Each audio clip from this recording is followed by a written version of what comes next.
Hey, y'all. Welcome back. So, one of the best things about having my own little soapbox to get up on is that I can talk about basically whatever I want. And I know that's essentially what the entire internet is, but it feels kind of cool because today I want to talk about Kishi Bashi. Go on, hop up on your soapbox. Ba-da-da-da. So, I was thinking, what I love about Kishi Bashi is that it took my ear a little while to get used to his music. So if you don't know anything about Kishi Bashi, I encourage you to check it out. Lucky you, because Kishi Bashi kicks ass. He is just a tremendous musician. He's got all sorts of really interesting sounds. And something that I love about Kishi Bashi's work is that it blends this sort of, he'll often use acoustic guitar or the piano. He'll often use the violin. And yet he also uses a lot of digital sounds, digital beats, sound effects, things like this, and effects on his instruments. So he might be in the midst of a sort of digital sounding pop song, but then bust out this electric violin solo that is just so cool. So anyhow, I just want to run down a couple of his albums, his songs, and the things that I like about his music. So first off, here's the deal. You know me, I love lyrics. And Kishi Bashi is not one to waste his words. I really, really love reading the lyrics of songs of certain artists. And so when I started listening to these Kishi Bashi songs, I was just going, man, so many of these songs slap. So many of these songs are so good and so well crafted. Some of them I could take or leave. Healthy amount of take or leave. Trim the fat. I'm not, discounting or discrediting any of your work here, Kish. But there are some of these songs that have just made a big impact on me.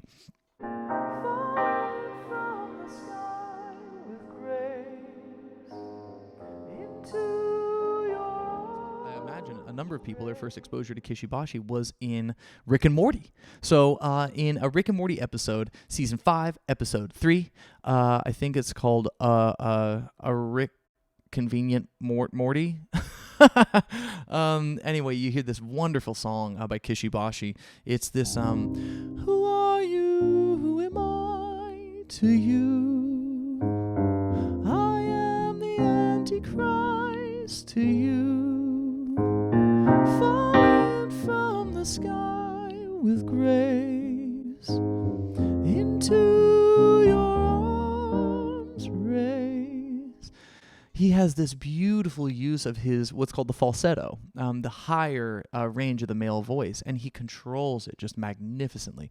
Not only is he a gifted violinist and songwriter, his vocal agility and ability is bravo, Kishi Bashi. As somebody who teaches voice, who studied voice for many, many years, I think you just use your voice. He uses his voice just splendidly. And then later he comes back and he'll start a verse or a chorus in that heady voice, but then he'll kind of go through and turn it into a chest voice. My heart, it shook with fear. I'm a coward behind a shield and spear. So he uses the blending of the head voice and the chest voice to give emphasis and to give arc to his songs. That's really a beautiful thing to witness when you know what you're listening to. So anyway, let's move on. The Ballad of Mr. Steak, in which he wrote this real almost club style song about a steak. I mean, it's really interesting. Defame mistake us, pair of star-crossed lovers. The savory ending was drowned in salt and pepper. And as we danced together, I cried a funny smile, and I felt awake in the heat of the feast. Now you're gone forevermore. Inside myself you go. Bow, bow, bow, bow, bow, bow, bow, bow, bow, bow, bow. Bam, bam, bam, bam, bam. It's groovy. It's dance music, And then you listen to what he's doing. He brought the 1, 2, 3. He brought the 4 on the floor. He loved to move. He was everything and more. Everybody just made him dance more and more. He loved to. Mr. Steak, you were great. That's clever. That's clever shit right there. He said he wrote the song about a delicious piece of steak. What other inspiration do you need? Hey, what other inspiration do you need, you know? Sometimes all you need is a little tasty steak. This guy, don't he? Oh, shit. My bad. So, yeah, it's just what I love about music. It gets you excited, right? It gets you excited. And so you're listening to this song, you go, holy shit, this guy wrote a song about a steak. That's awesome. And you just listen to it, and it's just like, it's groovy. And then, let's take a look on the other side of the spectrum. So you've got that like sort of style of I Am the Antichrist to You, a really weird and bizarre and beautiful and haunting song. And then you've got this Ballad of Mr. Steak, this sort of four on the floor, groovy, almost like dance club style song. And then he wrote this really interesting song. And it's very, what's the word? Sad. After today, you speak the new. With every word you walk from the comfort of my hands. And after all, we fight the war of enemies unseen. And here we are in Jerome. And I listen to that song and I think how beautiful and sad. And then I learned that he wrote that song about the Japanese internment camps in the United States during World War II.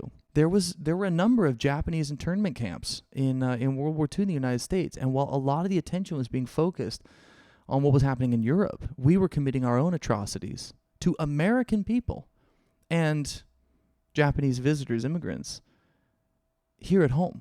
So he wrote a song about a mother who sings a song to her sons, and it's forgotten words. So it's this la la la la la la la la la la.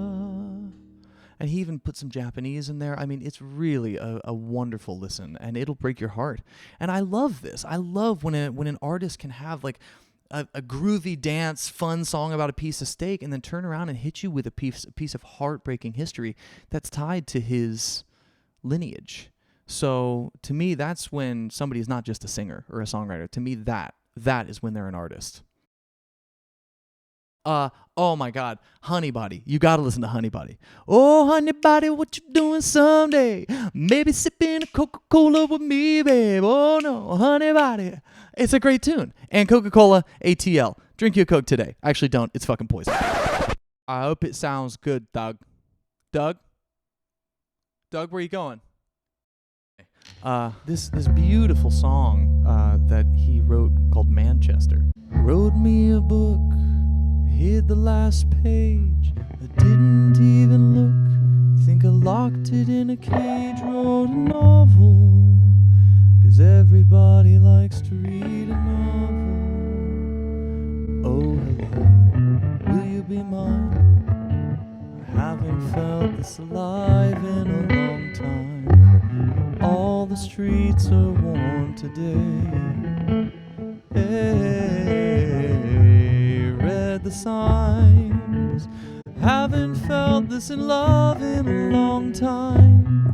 When the sun is up, the sun will stay all through the new day.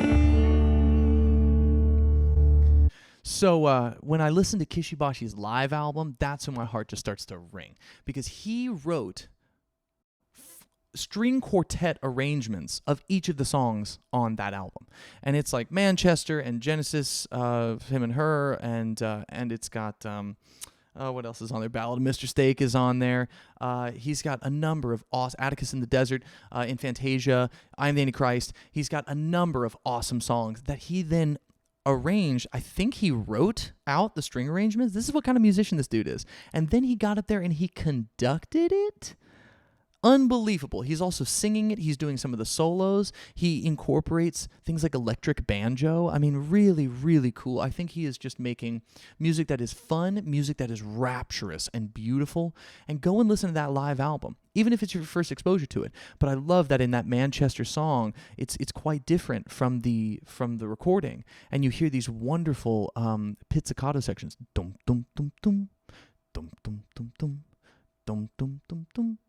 Dum dum dum dum dum dum dum dum dum dum dum dum dum dum dum dum dum dum dum dum. That is just, I love that pattern. I'll tell you this too. To be able to sing that and play that pattern is it uses both sides of the brain. It's really challenging to do. It reminds me of trying to play and sing Dave Matthews. And we're going to do an episode on Dave Matthews. I could probably just do a whole episode on Carter Buford, the drummer for Dave Matthews. But one day we're going to get there. So anyway, I encourage you to listen to Kishi Bashi. I think you will enjoy it.